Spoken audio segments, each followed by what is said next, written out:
enti ma wani nye ho se me ne wo mienu ye kambo mu na ye che obo ade no asem fi se enche na ye naje nkwa no ba ni awoti mu no mfa ne se ye normal ensusu no sa se ye normal ni ekoso ewo wasetena mu ewo wiase ye ewo abusua mu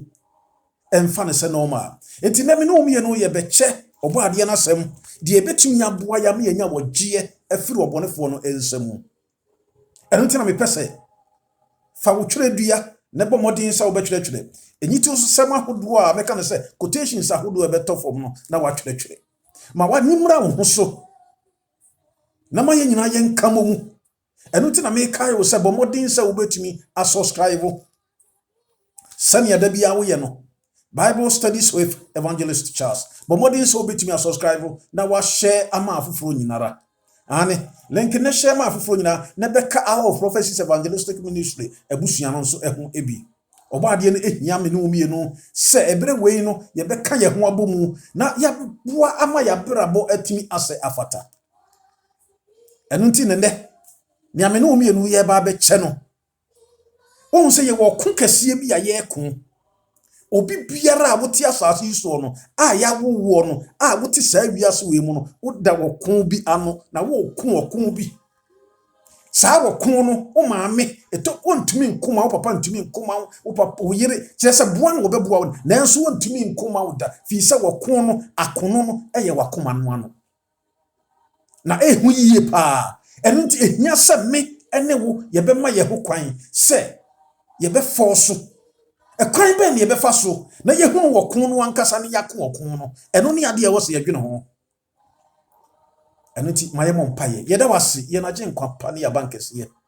ebra wo de ye hia mu yi no ye sere wada se wankasa bekasa e kire ye fa yakoma ye kra ne ye ripadua nyina no mu ye nti ne me bia se wo yasetena mu eno ti ama ye chinchini bonkum ni nifa ye boka ye hunu ye nye ye hu biara tumi wura wankasa ma ye ni da ho na kire ye Yawo wani mo itumi ni metiefuo nyina ahye wonsa shiraye nyinara wadumti amen. The spiritual war sana bia ye betumi aka no honhom ko bia ye ko ohun odin wutumi ko wano nso odin wano wo ya wutumi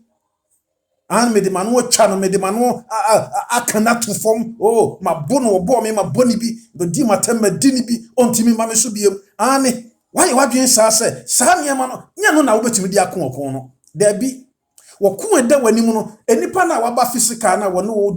di watem wo bo wona wo bo ne bi no eye difference wokun kese na da yanim no wokun na wonamu no wankasa wo wokun a wonamu no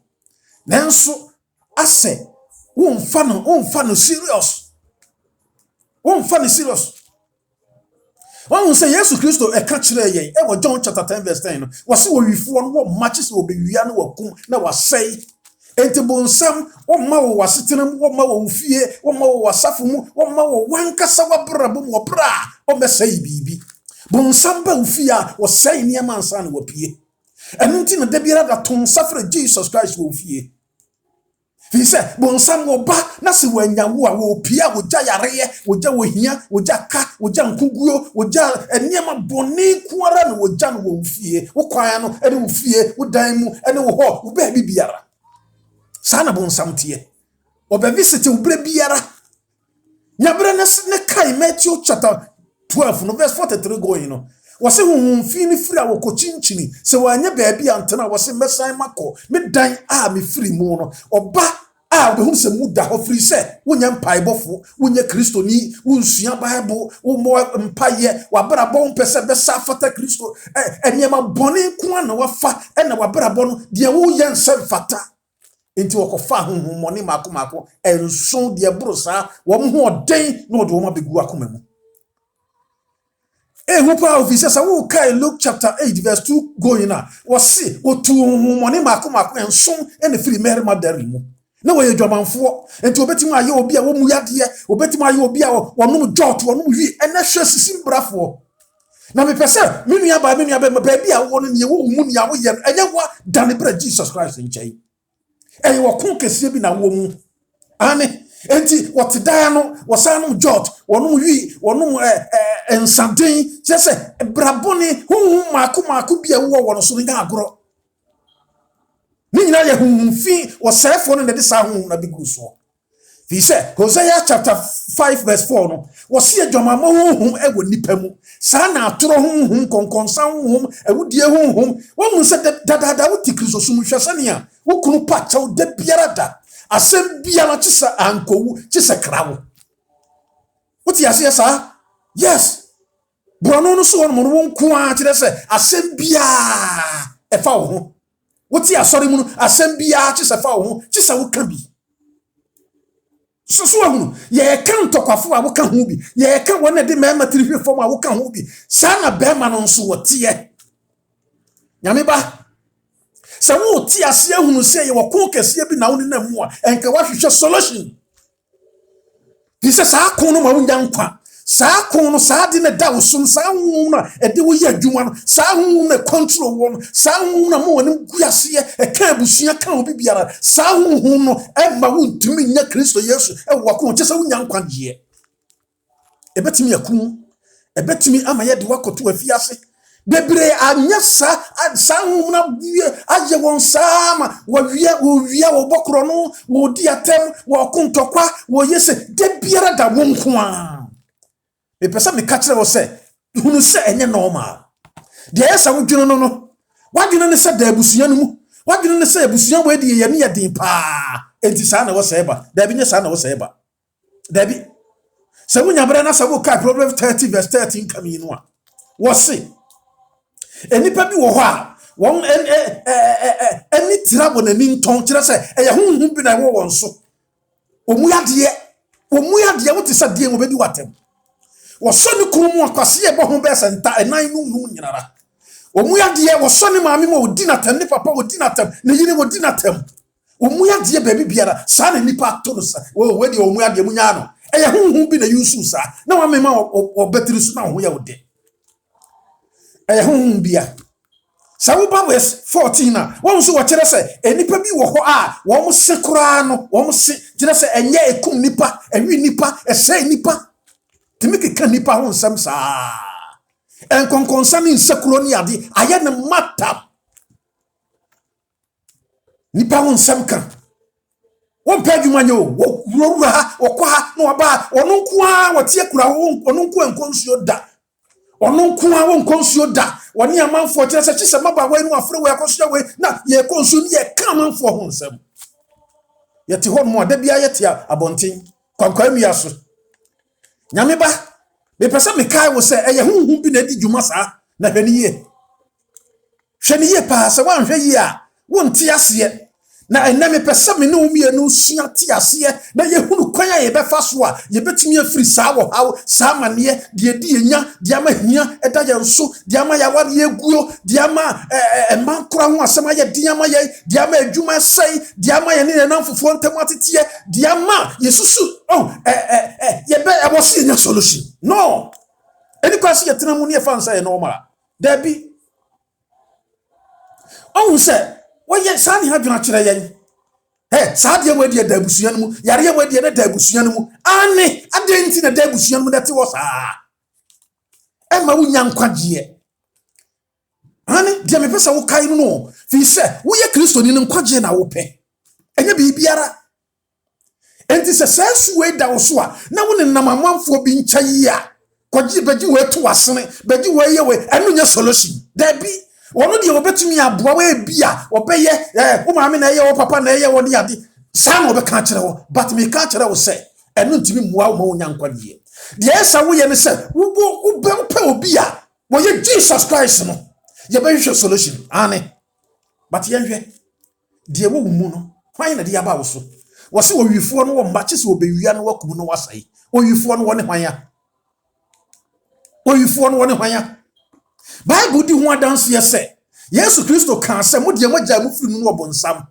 mogya mu firi no obonsam no wo wifo oba na de obewia wonye mogya mu firi no obonsam mogya na pade na moye fi se wona wo ye owudifo wo ye otorofo firi fitiase ye won twam kontompo won kan no kore da bi enti odi atoro firi no enti yansu no Yesu sa miama wo etie mu ya be ye hwan ba obonsam ba ane ya be ye ne ba Bonsam sani si sabias we se mo kan wo se Wa fa bufuo kese ya di isem ti bi no chemu di no.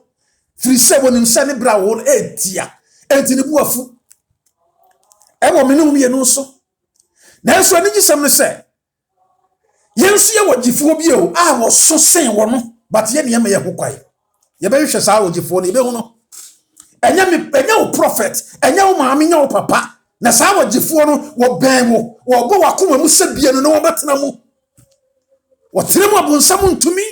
Adi sem timi yansa nchemu aduo no no. Wo se efiri se enya ye ne mogya ne honam na enya. E wo saa wiase we mu. Bebesa mekai wo se ne yekoso wasetena mu obusua mu a enamfo mu ane ama wo ne namfo ntam atete no da bi enya wo ne honam ani mogya no na enya na emo ne wie mu atumfo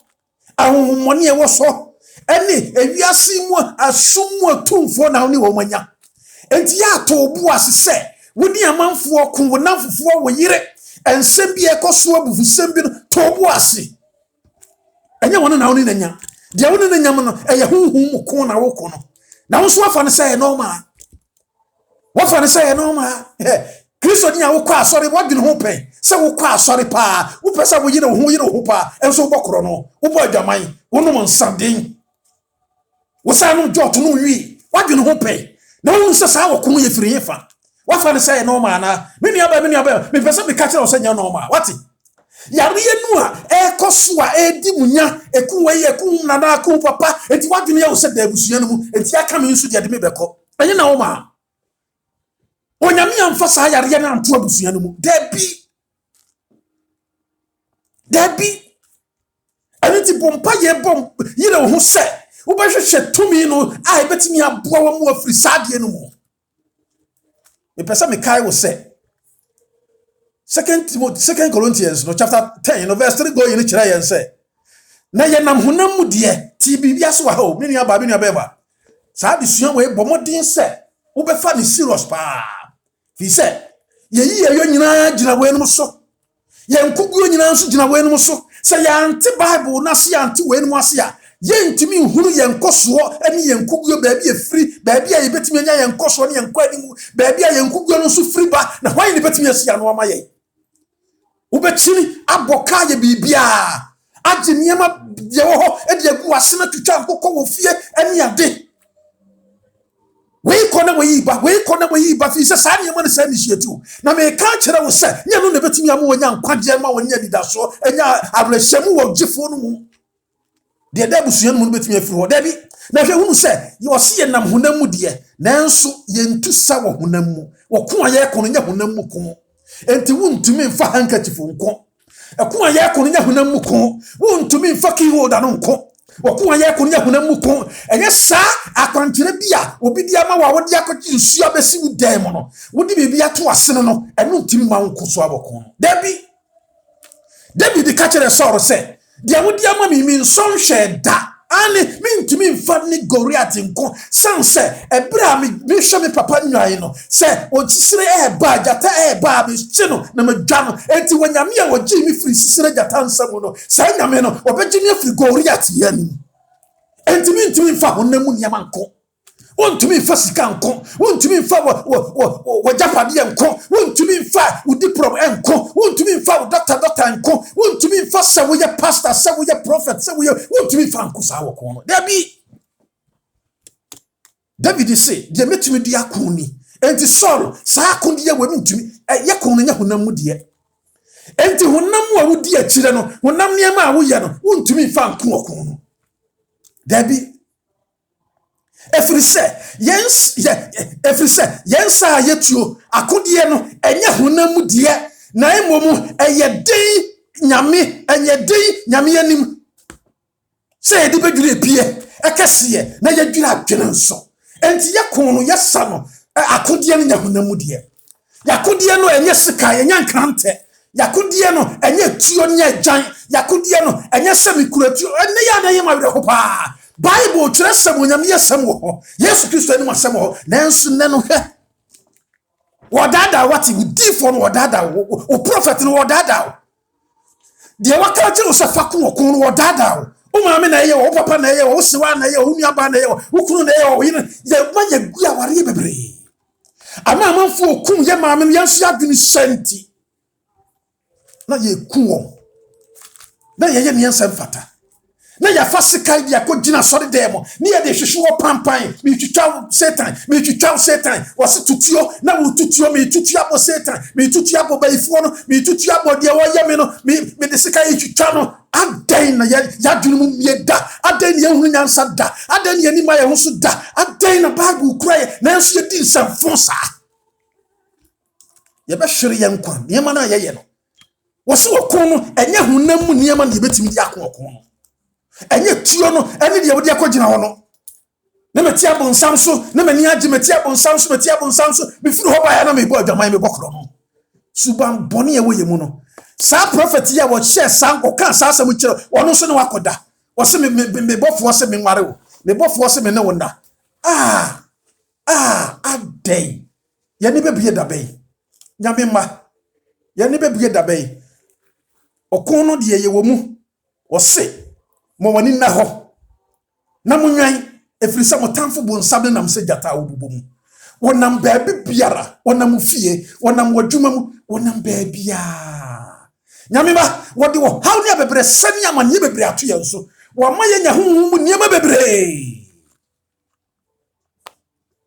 me pesa me kai wade bi o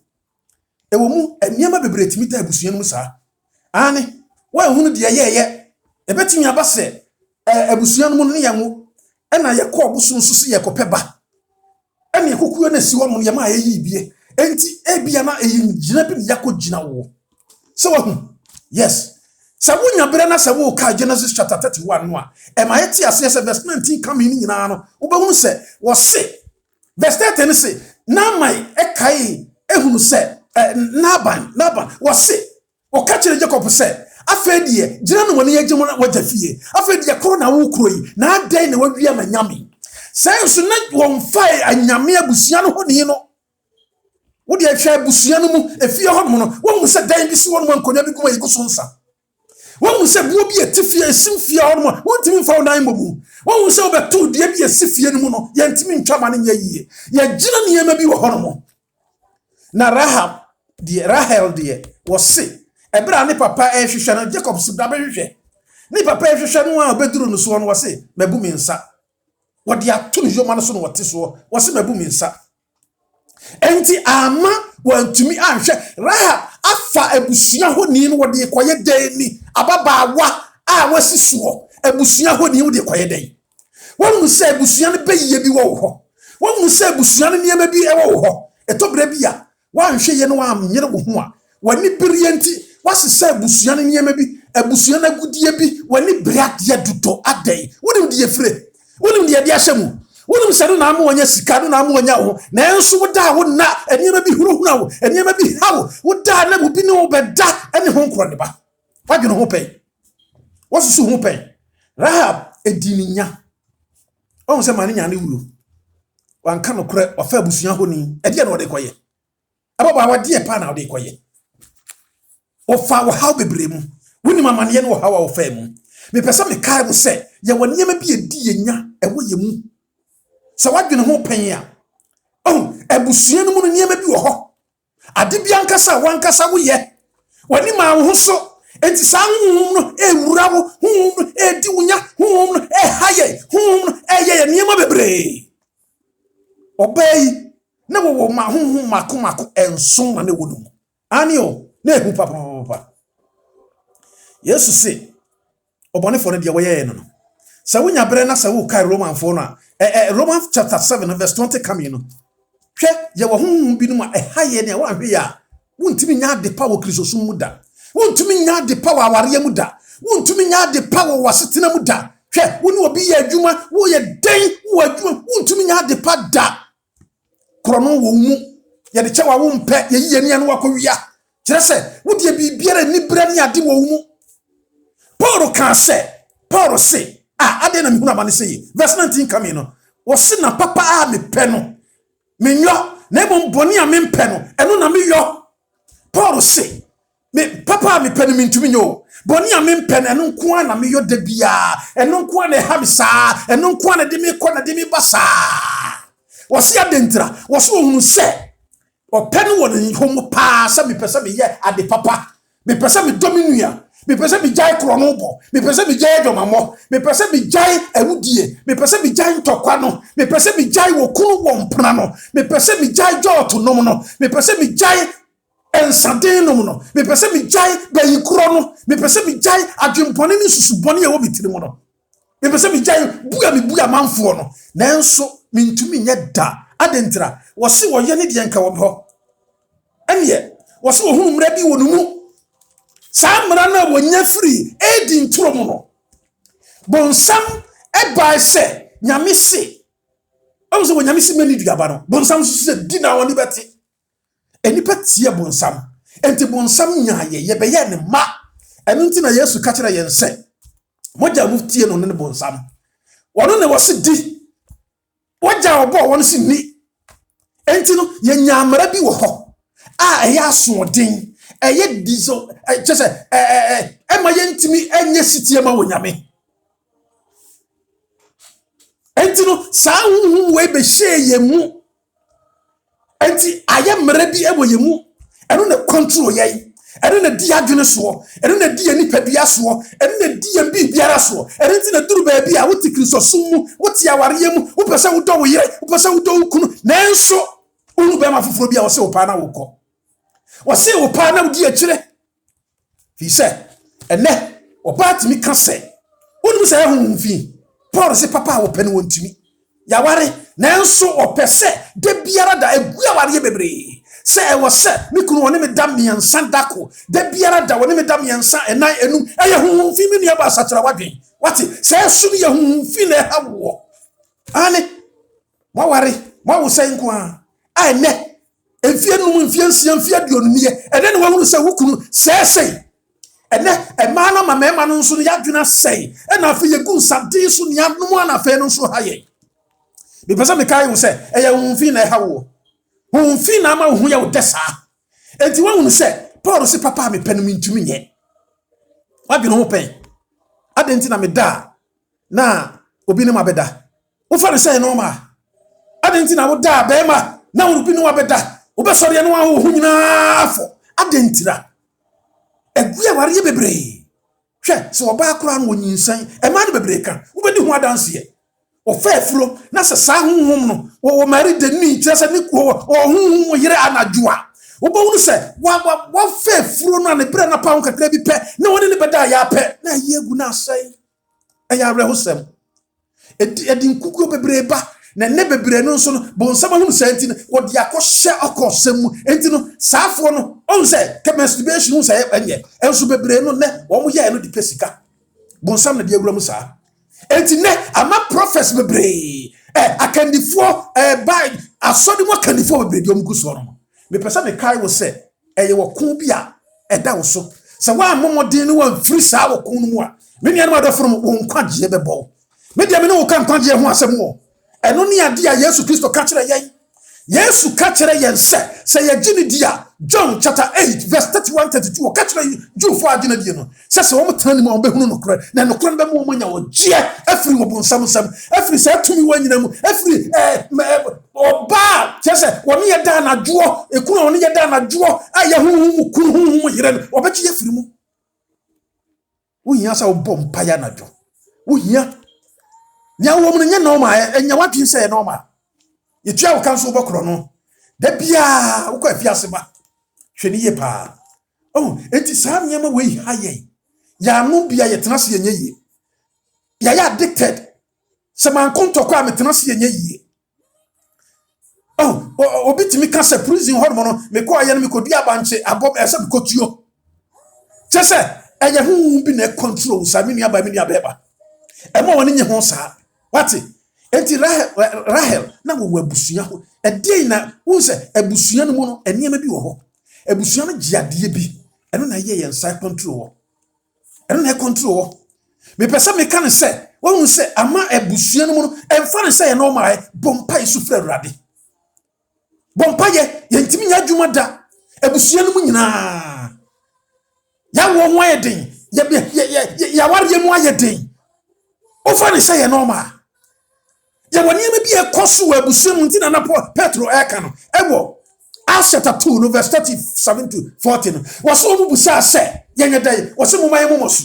na mo nsakira modwe na benya ho konkra chede no sa bo shei da ho ma mo ne mo awonto ato aso nyina wiase nyina na wobeji afre abusua kontonchi no mu abusua bosom no mu abusua niema bia wo mogigi ye no mu ye na nanana no niema bia wo mogigi to abusua no mu a yatere mu abetem epepem ne na adi enya no mu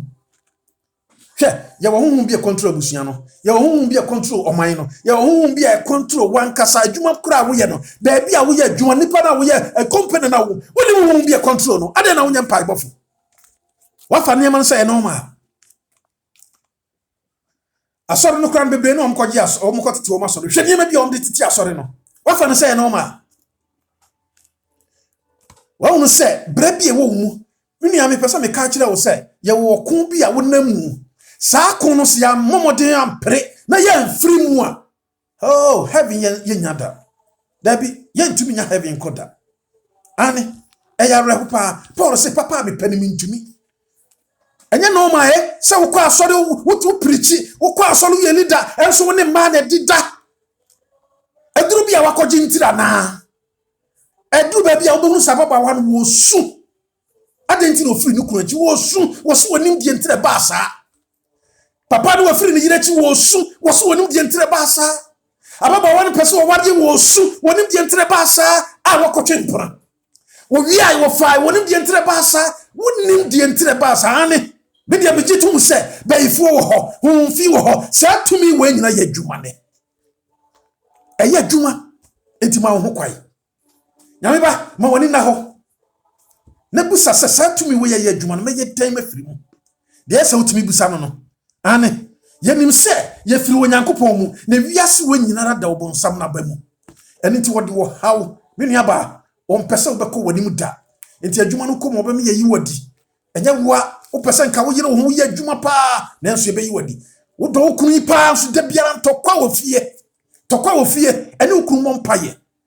busa na na dwom sori mo mpaye na dweda suo mo firi se dia wane okunu da na dwono o ma wonya okunu no da dia wane wo yire da na dwono o ma ne no da enti na dweda suo mo nyane wo yire nyane okunu mo mpaye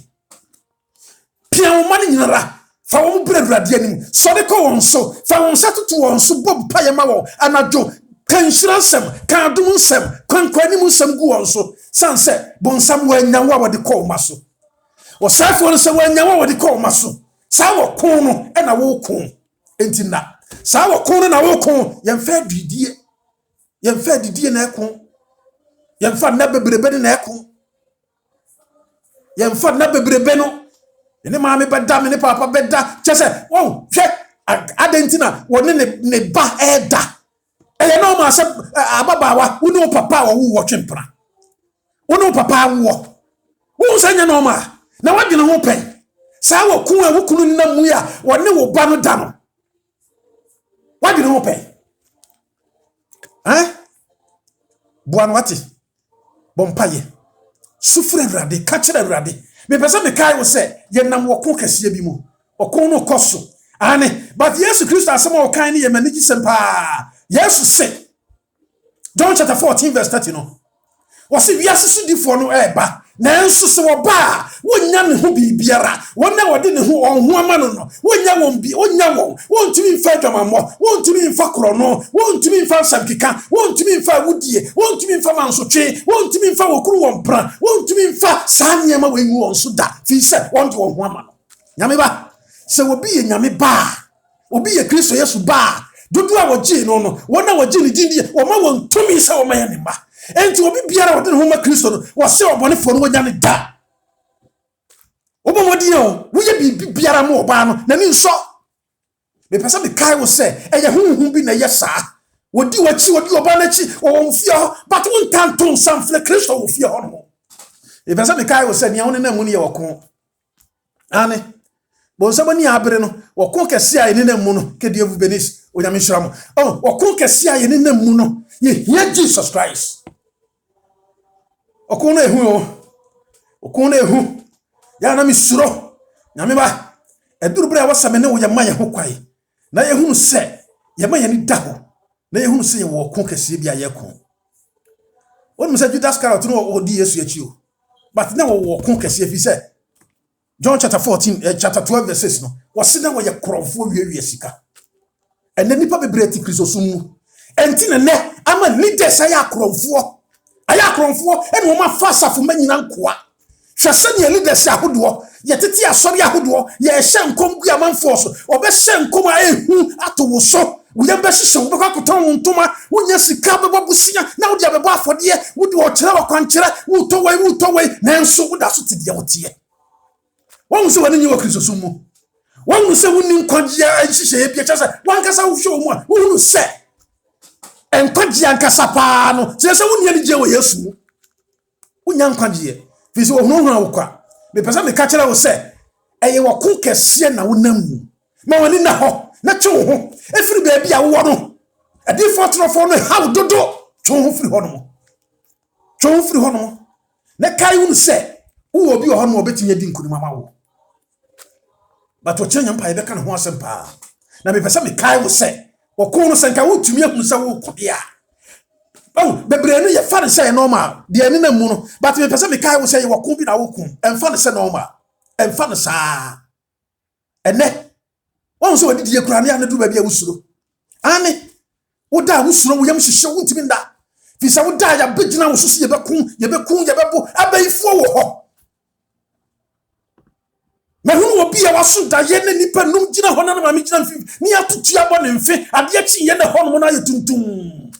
wani na bi no wo ye me pese me kai wo se abaifo wo ho ye taa wo so ye di wachi wo ko bia wo ko wontumi mfa wani nhuru wontumi mfa enu nti na woka kire senka ya ni bue ena nke ye hura ke be huru obonsam na bofo o samia na onyame nipa no ka no nyame ma obemfo de se senka ya ni bie pa ena nke ye huru obonsam na bofo a wo mani abre na wo si ya so wo pam yai wo ta yai wo ko epue ye ni ato ye tifini asuru ni fom wo ba fa asase su nyara afa frise a Christopher ntimi mfa wo hu manyame a Christopher nkai Christo a Christopher mpaw ye hu achi a Christopher nsiatre sam ye a Christopher ye kwa asore wo mpona wo me pese me kai wo se ma woni na ho yire wo ko Bible no ho susuma nane hia wo enam do so dodo hwehwe abra bom hwe wo so kwa asore twu firi sa ne ma boni nyira da mu eye wo ko batu betimi ayire wo ho se wo twu ho afiri mu ane so free home wati we baifu ubetimi aye baifu but on se obi wa asori dem ene amanfo kwa asori so msuro so mbedi obi aduane ani nyabre ne kai Proverbs 29 verses come no aye no kura nso wasi nidi o wani boni aduane eni baifu aduane ubede wa hunu ukoto de ne dia bonten ubede wa hunu ubeti ya wasi yase wode we na no aye wode na mu ase na aye wa hohoro na yin ode aye obi so wode funu nsuo ena enu aduane okunu free fie drabonten wo yesu jani wo kopa aduane bi ato dia bonten wo sa suro wo hunu okunu se ne yete nyame ba hu papa eni ti wo se ne wo kan wo se na sabie wodwene ne tirimu saa na wote wode aduane na ba wo no wawo die no ano wo hwe wo no wo se wadwene nyina na adwene ni wachi wonka wo ho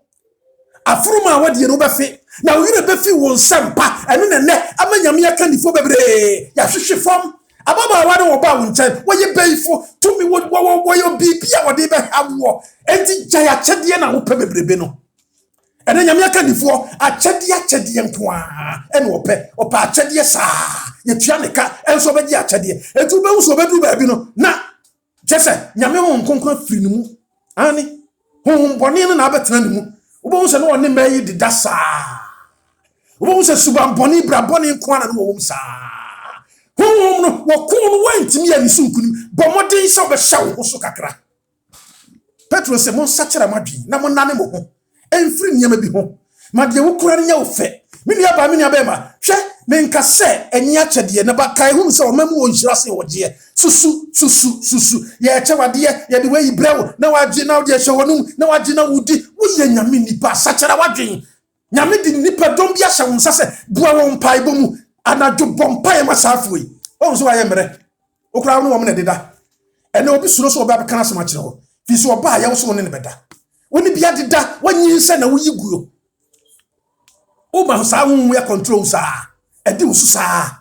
Nyame ba. Adan na yen sacha ya dwen. Adan na yen twe ho firi obonefo ne nsem. Adan na yen ma ye ho kwai. Ha?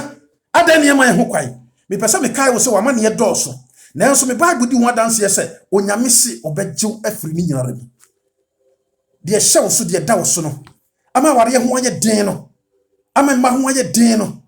Ama yare bi da wo yam no. Yare bi da wo so no. Eda busuan mu akum o manana akum o maame akum o papa. Enti wususu se duru wo so. Eye wo ko kese na wo namu. Na hwan na be ko ama wo. Ebe ye den na wanye wodi sunkunim. Adenti na wo mpesa wo be ko okon no. Adenti na wo jeja wo sa. Adenti na wo tutu sika guo. Adenti na wo ma wo ho kwai. Na wankasa wo betumi akon okon no. Wunyini sa. Bakudi ye ni ye be hwe nyame pa wo kina. Ye be hwe kwan ben mefa so. Paul se mon hye wo nyame akodi ni nyinara. Ye be hwe akodi ye wo se ye hye. Nyame ma se wo se ye hye prophet no a. Se ye se ye hye papa no a. Se ye se ye hye ye leader no a. Ye de awura hye ni mu no. Na wo de ewu ntumi hunu se wono no saa nipa wo ya wo saa bo adwaman wo so ye prophet. Wo saa bo adwaman wo ne maada. Na wono akoton handkerchief ama wo. Na bo no ho boyan kompimpam na yimfa nhye. Adenti no wo yire no saa wo mpra. Wonum so no kura wo ko. Wonum so kura wo problem but wono ma fa say normal. Ena wonim dia wo ye ntrafi se sikanti na wo de. Ena sa wo hwa prophet bebre wo ma wa de aguo no. Wo busa wo ma de o kan se. Be ma no hwe no. Wo busa be ma no se asoro no gunti no sika ma se sikanti. Sikanti nti wo nwene kwagye ho. Wono no kwagye wo nwene ho. Mo amoba na wo nwene mo kwagye ho. Se mo beba na wa yeb niema bi amana trete mo. Watumi ama niema bi akanya mo na mama ni sika no wo pe. Ma woni na ho.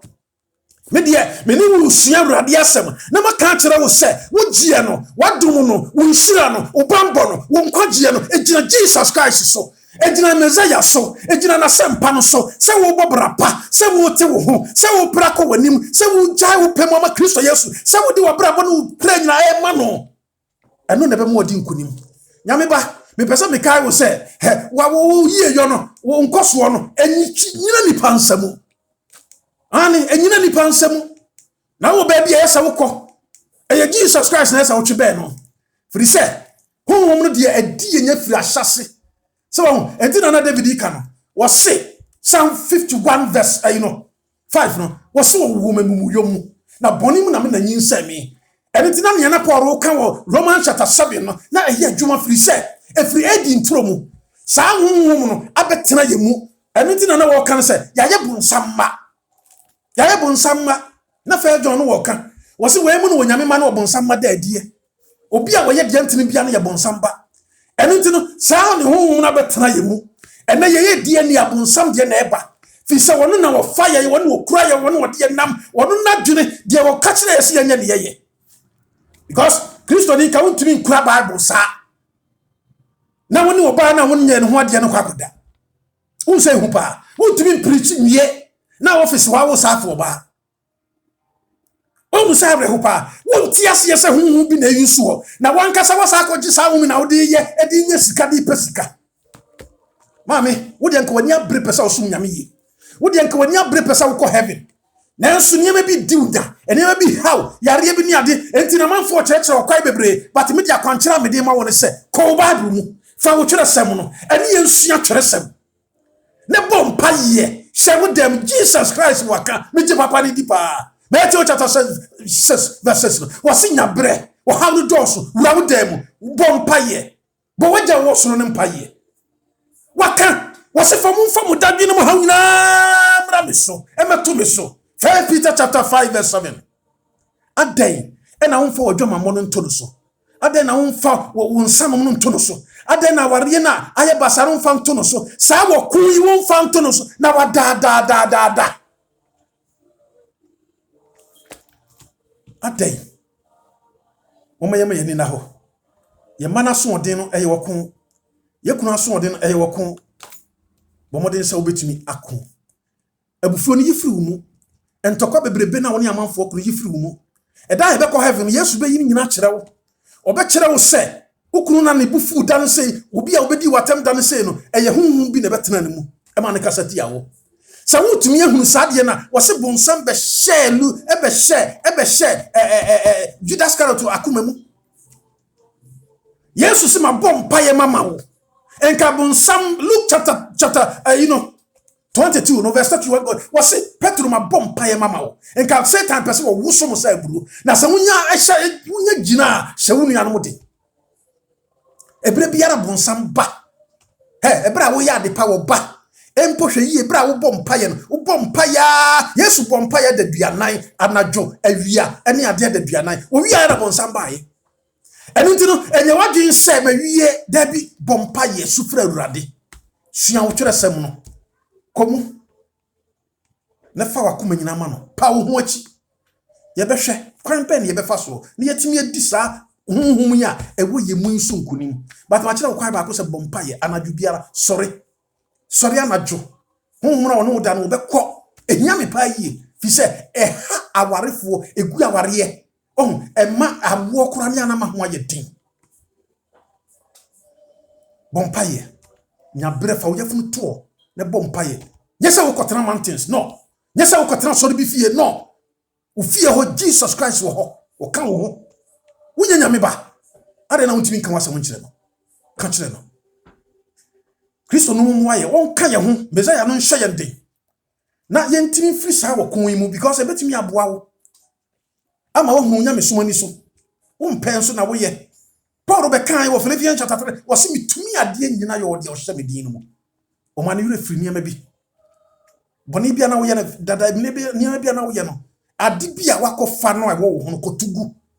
ka wa bi ni nsuo bia wakogye no kotugu difo bia wo di ne photo akoto mpa so nsumi ase wo da so kotugu enu ankasa sa hawo emwa wo ma wo nyankwa Yesu ntimi ma wo nkyɛn sa difo ne ba wo nkyɛn hwedi ye pa ya na arehu se nipa ya dwene mu entimi nya yi se ya gi obi ayimfo ni se me so da ye me hu wo me so da na me hu sa di for no oba di for no wo ye hwanya wo hu se wa betira wo se wo ye bonsam agent ma ho kwai na ekon no ye betimi adi so nkunim kise ye de ho ama Jesus